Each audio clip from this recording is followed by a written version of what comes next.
make sure to give my dad a 5-star review.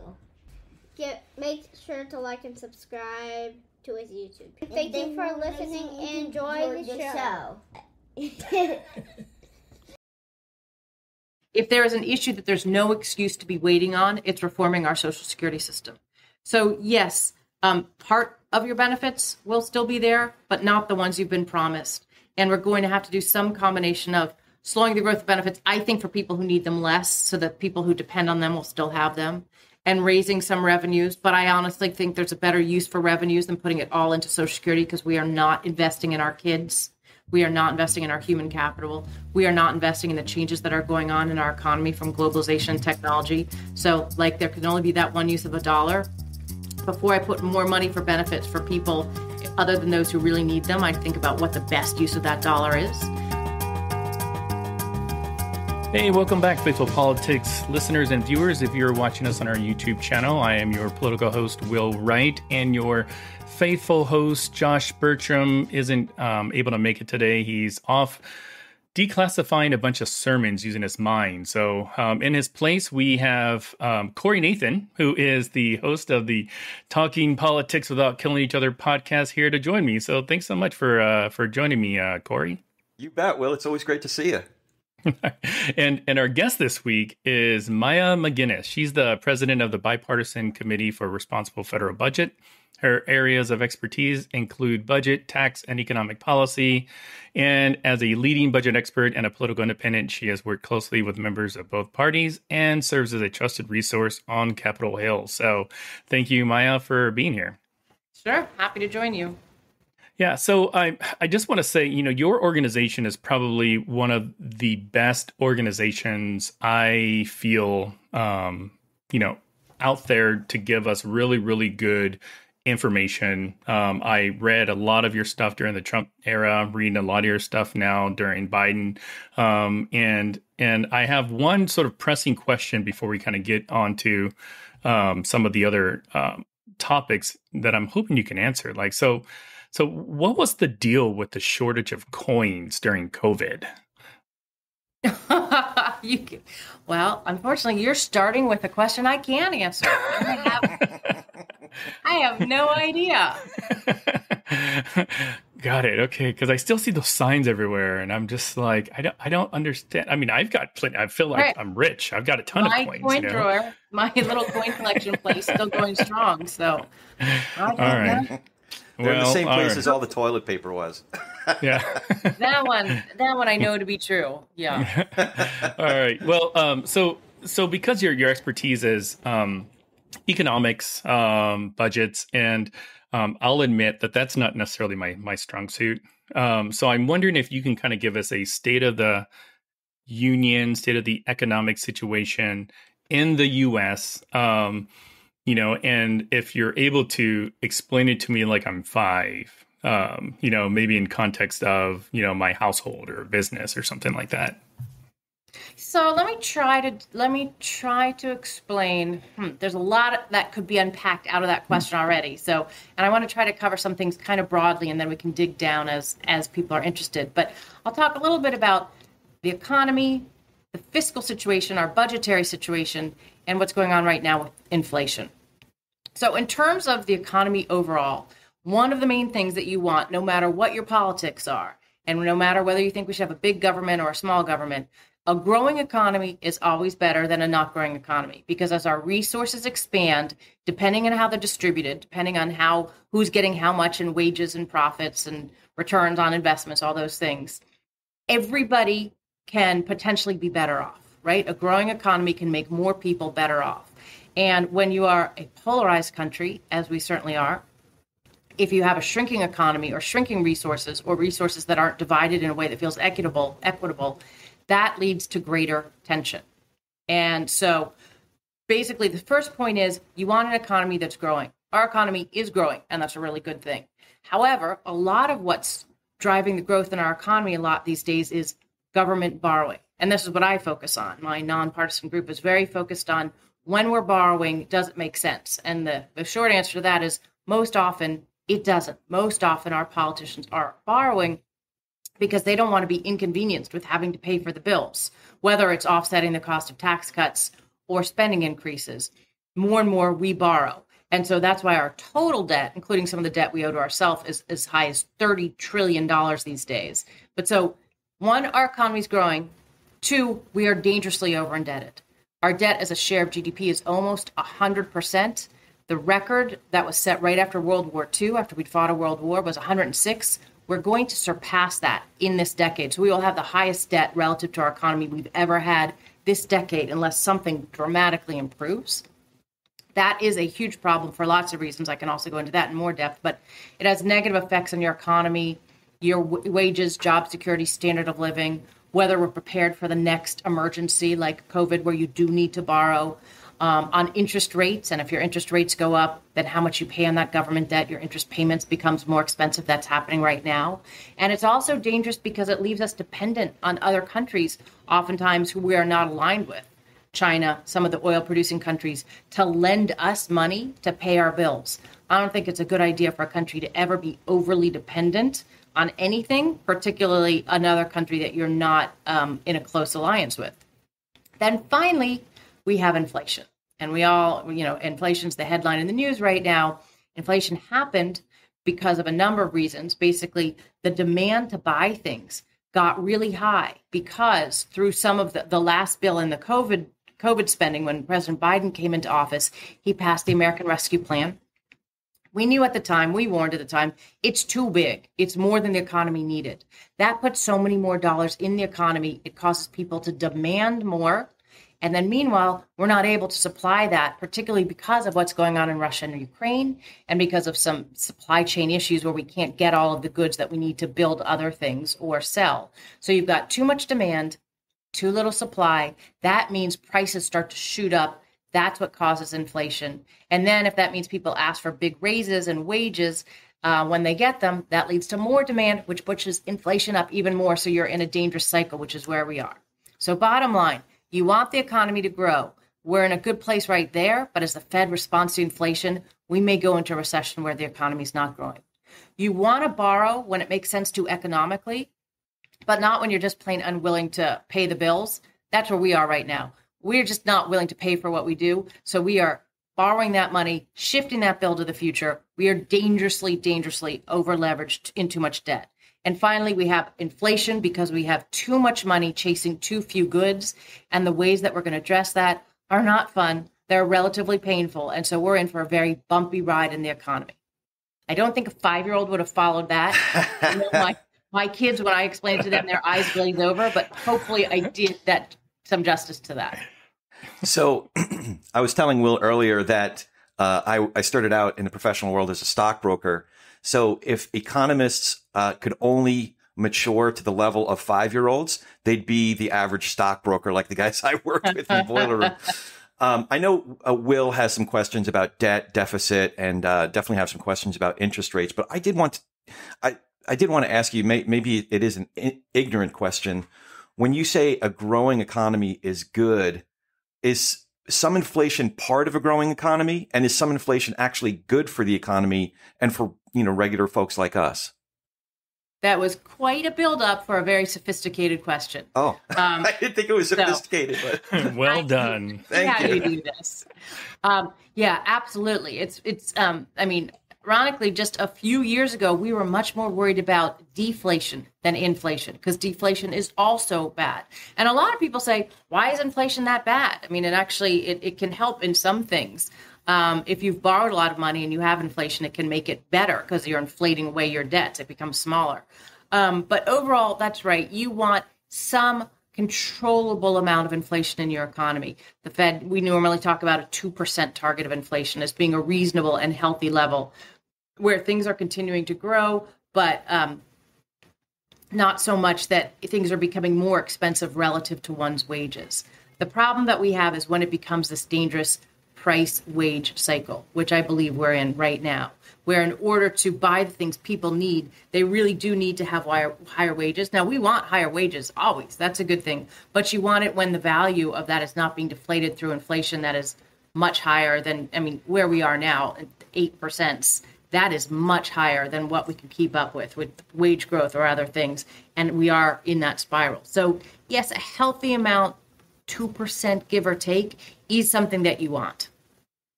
So what are some tools an administration has to fight unhealthy inflation? What actions in this particular administration has this administration taken certain actions to exacerbate the situation we're in right now? So there's two main tools that you use to fight inflation: monetary policy, fiscal policy. And monetary policy is almost all of it, and fiscal policy is a small but sometimes important part. And I think fiscal policy is more important in this bout of inflation than often it is. So monetary policy is what the Federal Reserve does. And they have lots of different tools, but the most basic one is raising and lowering interest rates. To fight inflation, the Fed, just as they did recently, will raise the interest rates. That means there's less borrowing. And if people are borrowing less, that's less money that they're borrowing and then turning around putting in the economy, which fuels that ongoing inflation. So you bring interest rates up to slow inflation. That's what we've done in the past. It works. The question is, how high up do those interest rates have to go? And in doing so, will it stop borrowing and economic growth to the point that you're in a recession? And that's the big discussion right now. Can the Fed do this, control inflation, get on top of it without causing recession? The smart money is betting that we cannot have that so-called soft landing, that we waited too long. It is too out of control. It's going to take very steep interest rates, which are going to have negative effects on the housing market, the stock market. That's going to bring down the economic growth. That's going to mean there's going to be job loss and we're going to be in a recession. It's not a pretty story. I wish I weren't delivering that message. I think that may be where we are headed. The other tool that the administration controls, they don't control monetary policy. That is Chairman Jay Powell, who runs that, and all the Fed governors. And luckily for us, it's an apolitical institution. Doesn't happen enough. Politics messes up a lot of things, I tend to think. I love the premise of this whole podcast and understanding the different perspectives. But it's really good to have an institution that's not based on politics. For instance, you always want around elections, candidates never want the Fed to raise interest rates because they want to run the economy hot, where it's growing really high. They don't worry about inflation as much as they need to because the short term, it looks like everything's good, it's growing. Then you realize that inflation's eating away at our standard of living.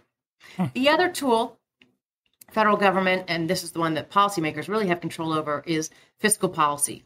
Are you borrowing and putting extra money in the economy? Or are you running a government surplus when you're taking in more in revenues than you're spending in government spending? And if you have a surplus, that actually pushes against inflation. So the less we borrow, the better for inflation.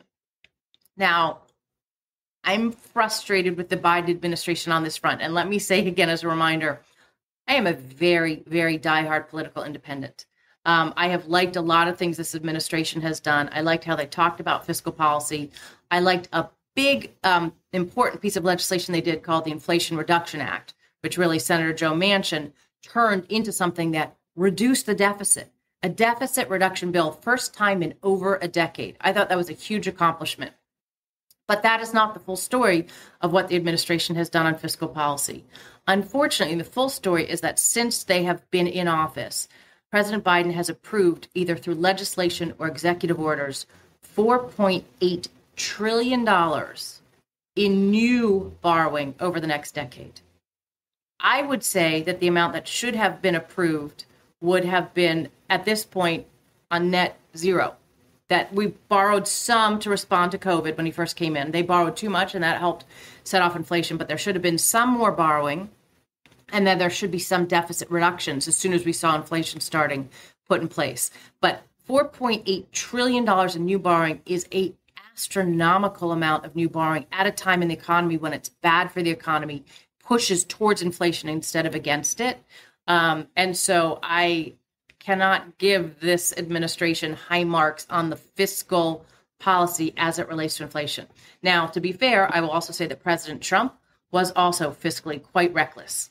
And in his administration, he borrowed $7.5 trillion. That's over 4 years. This is only over 2 years so far.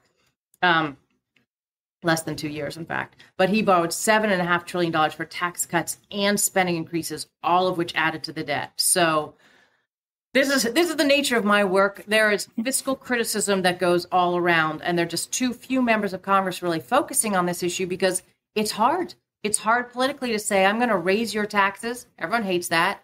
Or I'm going to cut your spending. Everybody hates that. They say they want government spending to be cut, and then you say what it is, Social Security, Medicare, programs in your district or in your community. Suddenly nobody wants that either. So it's very unpopular, the things we actually have to do to get control of the fiscal policy. But I will say to govern is to choose. And we elected our political leaders to actually do the things to provide good governance, not borrowing to pay for everything. That's part of good governance, and it's something that's sorely lacking these days. Yeah, when you're talking in it, and I see this a lot, like when I read, just news stories about money and whatnot, and there's always like a 10-year window.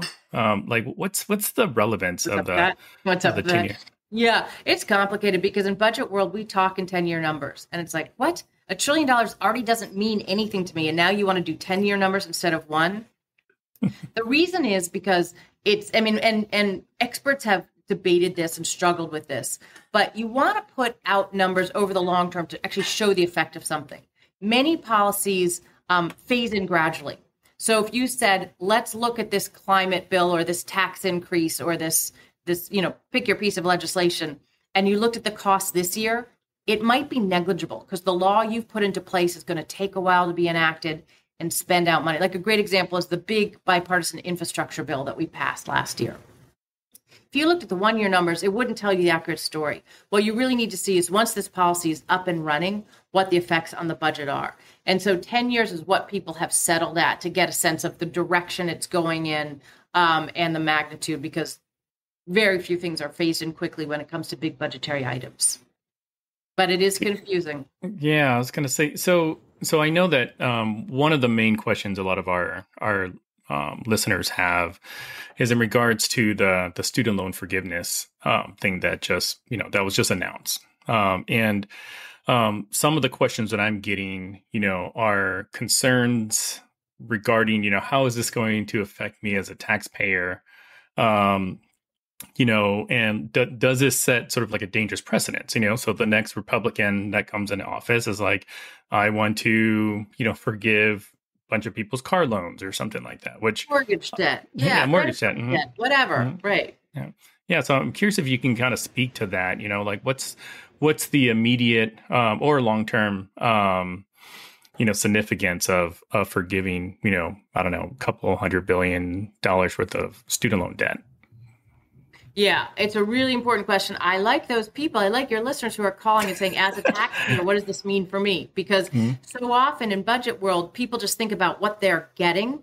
Oh, thank gosh, I really wanted that tax cut. Or, oh, good, this great program that's going to help me. There is the other side of the coin. And that's what our organization focuses on. You can't pretend that you can have something for nothing. And so as a taxpayer, you're either going to pay for it now or you or your kids are going to pay for it in the future. So the student debt forgiveness, incredibly expensive. And ironically, the administration didn't even have an estimate of the cost of this. So we did an estimate. We have found it's going to cost about $500 billion, this amount of debt forgiveness. Another organization that's looked at it says it could be twice that much. So this is a huge ticket item, and it was done through executive order instead of Congress, which is not how you are supposed to wrestle with these big policy issues with big price tags. Now, I should say, I think the problem of out of control higher education costs and ensuing student debt is a huge problem that we need to address. But from both the fiscal perspective and the policy design perspective, this is not a fix. First off, $500 billion at a time when you're at near record levels of debt and 40-year high in inflation should not be put into place through borrowing. If you really think that's a good policy, you need a plan to pay for it. So that's on the fiscal front. It's reckless. On the policy design front, it is a problem. It is not targeted in that there's going to be a lot of debt forgiveness who people don't need it. They might have low income in the year or two that we're looking at, 2020, 2021, but they could be a lawyer. They could be coming out of graduate school to be a doctor. Their earnings potential could be huge. And so you could be forgiving the debt of somebody who is going to be one of the most well-off people in the country. That's poor policy design. Another poor policy design, of course, is that this is arbitrary, and it happens to be people right now. But what about the kid who is a freshman right now and is going to graduate in 4 years, and they're not going to have their debt forgiven? Or are they? Are there going to be politicians who come in and just keep doing this to curry political favor? Or, as you said, are there going to be other debts that people are pressuring them to forgive? Now, the thing about student debt, of course, is that that's government, it's government debt. So they're able to forgive it. They couldn't do that for the private sector. But it does set off the Republicans and Democrats with like light bulbs going over their head off right now saying like, that's a great way to buy voters right before an election. Why don't I try to meet that with something else? And that's the concern, back to good governing. Instead of governing responsibly, we're now witnessing people attempting to buy votes, whether it's tax cuts, huge spending gifts, handouts, checks. This is a dangerous precedent that we are setting. But possibly the worst outcome, I don't know how you decide what the worst outcome is. If you can't tell, I think this is a really irresponsible policy. I was shocked and really disappointed. It's actually going to have the effect, more likely than of bringing cost of education down, to make cost of education higher. The reason is you now have colleges and graduate schools saying, don't worry, there's going to be more debt forgiveness in the future. This isn't a one-time thing. This is going to happen again. So you can borrow more. And the lender's saying, we will approve you for more lending because it's likely you're going to have this debt forgiveness. And students saying, you know what? The next president's going to forgive this, so I'm going to take on more debt and not worry about it.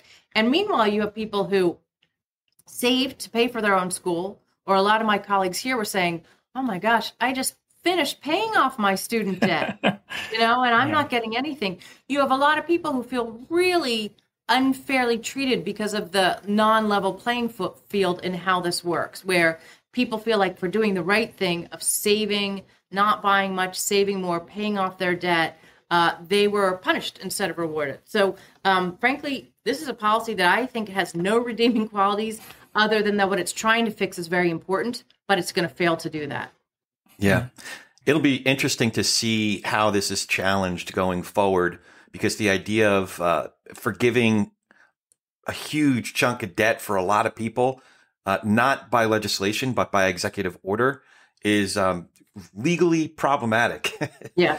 So I am curious, you already started to allude to this and what some of your concerns are, but in reading a lot of your writing, you've expressed an understanding of, and at times even support for the reasoning behind certain legislation. So I'm curious, how could Congress and an administration address big problems, climate change, for example, in a more fiscally responsible way?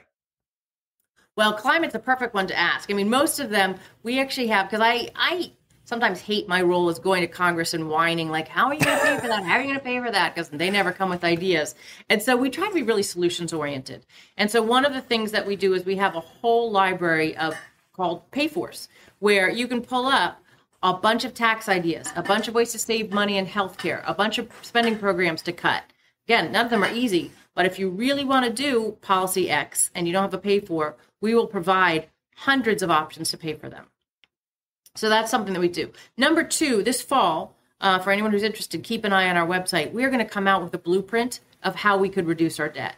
It's time to go back and think about what do we need to do. It will be comprehensive.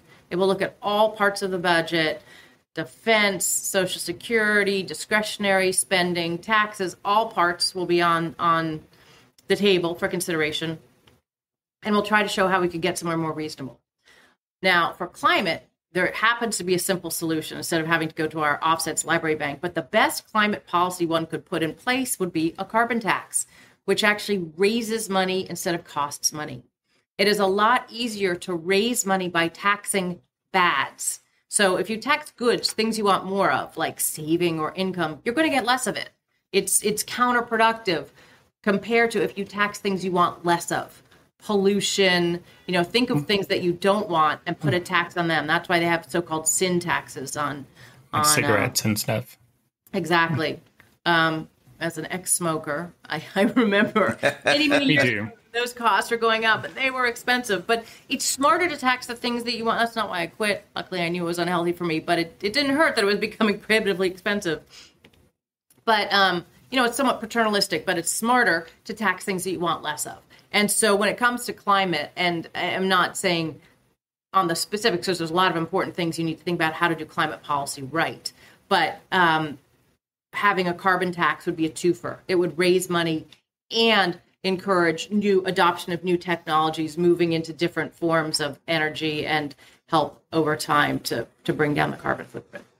Now, I am so curious what a family conversation at the MacGuineas household looks like. Hey, let's get a new TV. Hey, let's go on vacation. Okay, how are we going to pay for that? Yeah, no, you want to know what a family conversation looks like? Oh, Mom, we're going to have dinner at a friend's house. Like, don't make us talk about the national debt again. Seriously, okay, this story is true. My daughter was quite young, I don't know, 5, 6, and I think my husband went into her school and gave a little talk about his job. And I said, Annika, do you want me to come to your school and talk a little bit about the budget? And without missing a beat, my daughter says, oh, no, that's illegal at my school. I said, it's against the law? It's against the law to come talk about the budget, Mom. Sorry. 5-year-old. She's like, I don't make the rules. I'm sorry, Mom. I'm sorry. Yeah, nothing I can do about it. I'd love to have you, Mom. But yeah, no, my kids, they're pretty bored of it. Sometimes I try to talk to their friends about it. They're pretty bored of it. But in all seriousness, they shouldn't be, because it will have a profound effect on younger people. The fact that not only do we borrow this and they have to figure out what to do with it, but they are going to have so many new challenges that the budget should be able to respond to. The world is going to be entirely different when my teenagers are in their 20s, 30s, 40s, 50s. And that's an obvious thing to say, but it's so different. Our budget's going to should be entirely different than what it is today. Right? In fact, our budget's very outdated. Our biggest programs, Social Security, Medicare, are there to address the biggest problems of when they were started, the 30s and the 60s. And that was seniors in poverty. Well, today, if you look at the poverty rates, the single richest group is those over 65. Not all of them, but that's the overall single richest cohort. The single poorest, children. But yet our budget still puts $6 for every one senior for every one that it puts into programs for children under 18. That is quite a statement about our values and priorities that I would say doesn't make sense. And so what really concerns me is that we are leaving our kids with a budget where we've made promises to us on Social Security. We don't have a plan to keep them. Those trust funds are headed towards insolvency by 2035. But we've made promises, and interest on the debt, fastest growing part of the budget. It's going to triple over the next 10 years. So our kids are going to be paying ever-growing interest costs to finance the unwillingness that we have to pay for our things. And so, yeah, my kids are running to dinner at somebody else's house where the conversation's more fun and interesting, but they should be listening, and they should invite their friends over for a fun speech from Mom over pizza and why they should worry about the debt. Yeah, because I was talking to Corey right before we started recording. I was admitting, okay, like finance, economics isn't necessarily my strong suit. But, I don't remember going to school and being taught like a lot of the stuff that I think would be really, really beneficial for me to know right now. I have a 401k, but I couldn't tell you like who or where I'm invested. I barely can remember my password to like log in to check my 401k. And I feel like, I can't help but think that like a lot of our sort of, concepts of budgets are sort of rooted in the fact that nobody was really taught that well in high school. Like I heard, when I was a kid, a lot of like, hey, Social Security is going away. Social Security is going away. You need to invest in 401k, put as much as you want aside, And I'm like, at that age, I'm like, what? Like Social Security, I don't even like, number one, what is it? Number two, why should I care? And I had the same viewpoints about 401ks. So I guess like, what would you tell somebody, that is saying, Social Security is going to go away? It seemed like it's one of those things that it keeps being threatened it's going to go away for like every generation. So is it really going away? So let me answer a bunch of questions that will unpack a bunch of issues there. I'll talk about Social Security, but let me first say I just completely agree about the need for more financial literacy, because I also didn't learn any of this when I was young, middle school, high school, college. I mean, I still to this day don't really understand how much do you need to save for what kind of financial security, right? Most of us, and this is a world that I understand pretty well, but it's still really hard. Or kinds of, you get out of college, what insurances do you need? And how are you not vulnerable to insurance salespeople telling you need all these insurances? How do you really know? I can't believe we're not teaching these basic life skills. While we're at it, somebody should have taught me how to cook, and somebody should actually teach us how to be parents. There are a bunch of things I wish I knew more. That'll preach. That will preach. But financial literacy for sure needs to be brought into this. The other piece of that is the government or basic economics. And I remember I was an econ major, mainly because I tried to be a math major, but it was just too hard. So I became an econ psychology major. But I remember my dad once saying, he was a lawyer, and he said, lawyers don't understand economics. I don't understand economics. It's something everyone should understand a little. So I'd say financial security and at least basic economics, because it teaches you about trade-offs and opportunity costs. If you're doing one thing with a dollar, you can't be doing something else. And when it comes to the budget, people are always like, this is so important, we have to do it. Okay, that I'm not going to disagree with. But is it the most important use of that dollar? Is forgiving student debt more important than helping people who never were able to go to college, or more important than protecting against cybersecurity? There's no right or wrong answer, but you have to understand that dollar can only go one place. So I think some elementary education about budget also really important. To that end, we built on our website, small promotion, but for the Committee for Responsible Federal Budget, if people go onto our website, we have about 10 different interactive tools. Yes. I think they're really cool. Did you look at them? They are, and I'm horrible. I'm glad I don't have to do your job. Because it shows you how hard it is to achieve any of these goals. And I'll tell you when that one's really good. So there's a bunch that are like, how would you fix Social Security? And I will get to your Social Security question. How would you bring the debt down to a reasonable level? And I often bring these in with members of Congress and say, I know you know everything on this topic, but secretly shut the door in your office and go through these. And you're going to learn that those talking points where you're out there saying, I promise to do this without raising taxes. I promise never to touch Social Security. You're going to see, if you're believing your talking points, you're going to see why they're not true. We use them to educate people about the really tough choices that are involved. And some of them are also fun. Some of them are interesting and what's your budget personality? So please, people, feel free to go look at these interactive tools. Throw a party, invite your friends over. Now, there is one on how would you fix Social Security. It's been used by members of Congress to actually come up with legislation on Social Security reforms. And the answer to your question is Social Security is in real trouble. It will be there, but not in the form that it's been promised. What I mean by that is we promise people a certain amount of benefits based on what they paid in payroll taxes in their working life, but we don't have enough money to pay for that. And so in 2035, when the money that has been saved for the purposes of Social Security has all been depleted in the so-called trust funds, if we have done nothing by then, and we should have already done it, there will be an automatic benefit cut for every beneficiary of about 23, 24, 25%. Now that will happen for the Bill Gateses of the world, and that will happen to the poor impoverished widow who depends on Social Security for 100% of her benefit. Mm-hmm. That's not okay, right? That's not okay that is going to happen because our politicians have chosen not to address this issue. And like you can see in the Social Security Reformer tool that we have, there are lots of ways that you can come together with a bill to fix it. You can raise the retirement age because we're living longer. You can slow the growth of benefits for people at the top end who don't need them as much. You can raise the payroll tax rate or cap, the amount above which people don't pay any taxes. You have to do some combination of all of them, frankly, because we waited so long, the problem got really large. So you've got to do a little bit of everything. But what you really shouldn't do is wait another minute. And if there were one issue, I would say, not one issue that Congress should take up, because there's a lot of pressing issues.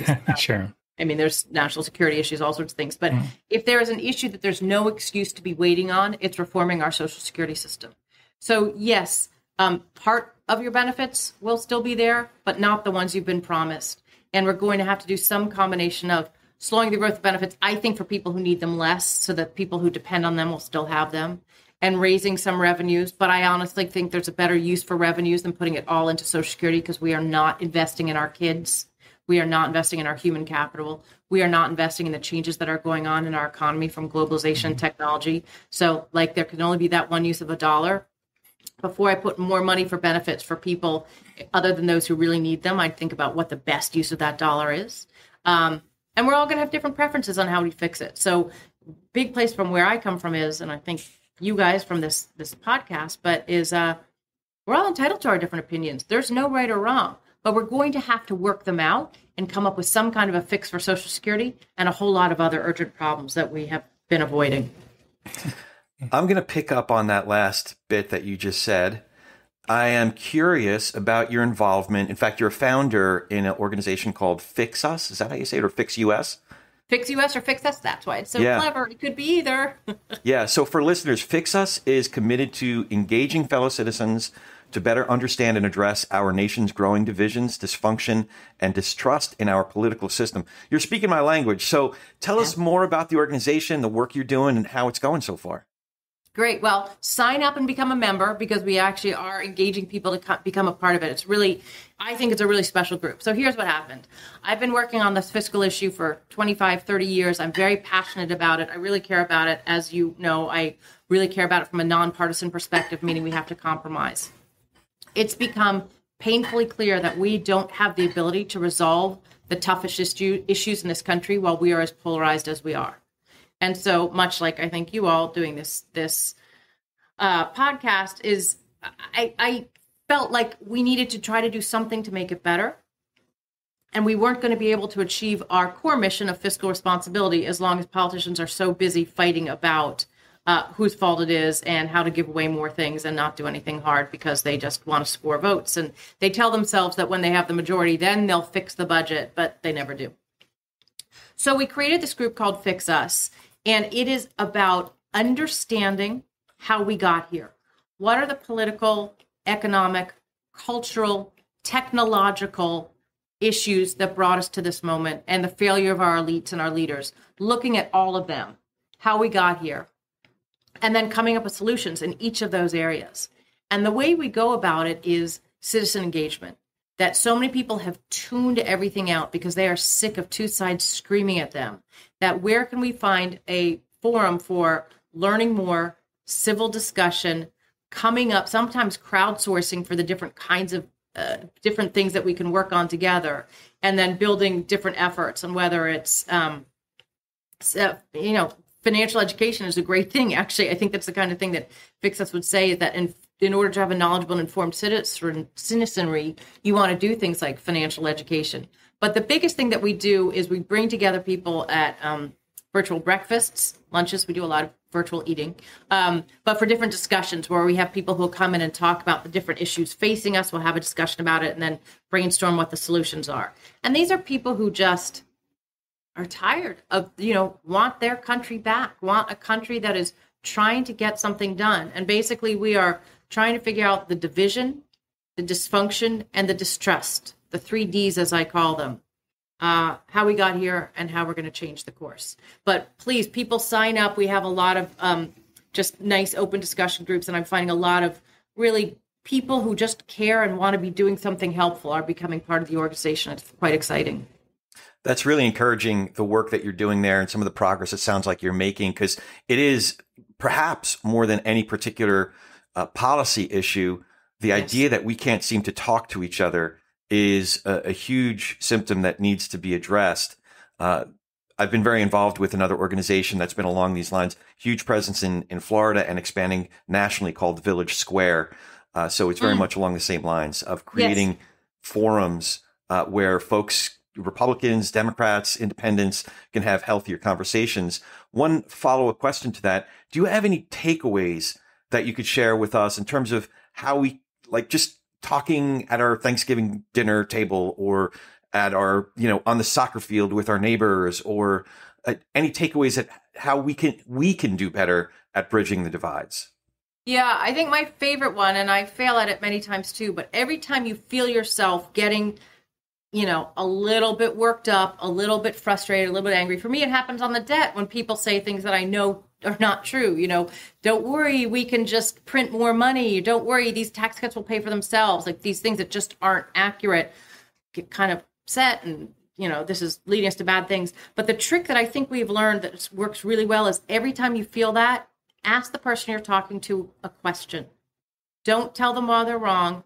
Ask them a question and try to open up your sense that people are coming from a good place, not a bad place. It is this terrible assumption that someone's coming from a bad place that is really poisoning these discussions and our ability to learn from each other. And I'm pretty certain nobody shows up every day and says, I'm just going to do bad, right? I'm just going to do something rotten. You don't think, when people are reading the newspaper and yelling at this or that politician who they think is terrible and all the awful things they're doing and how their policies are so backwards, like, no one's trying to do the wrong thing. We have differences, and that's supposed to be what makes this country great.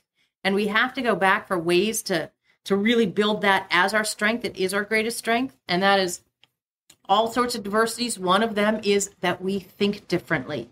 That's okay. That is a strength. But I do find asking questions, and not the kind like, why do you think something is stupid as that? Like asking your questions to try to understand is a pretty good tool.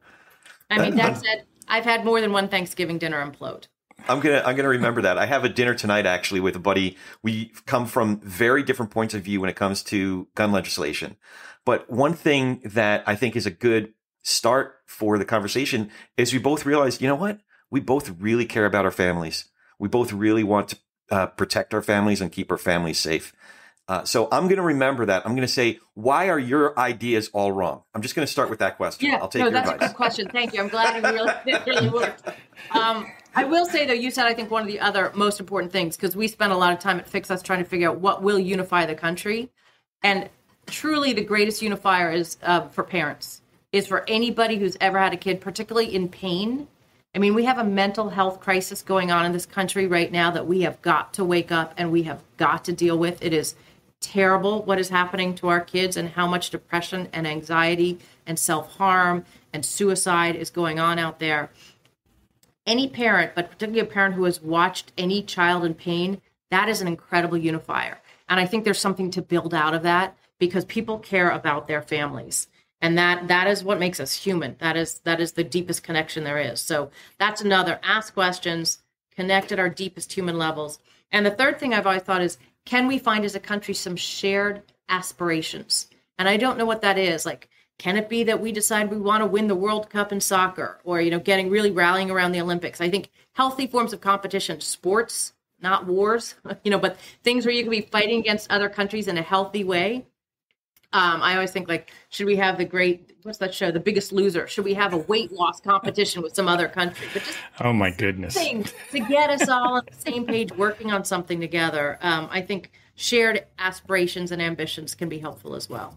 That's really awesome. Well, Maya MacGuineas, president of the Bipartisan Committee for Responsible Federal Budget, thank you so much for answering our questions and just scaring us a little bit about Social Security and teaching us how to have great conversations. Yeah, thank you very much. Appreciate your time. Thanks for having me. Yeah, thanks. We'll see you next week.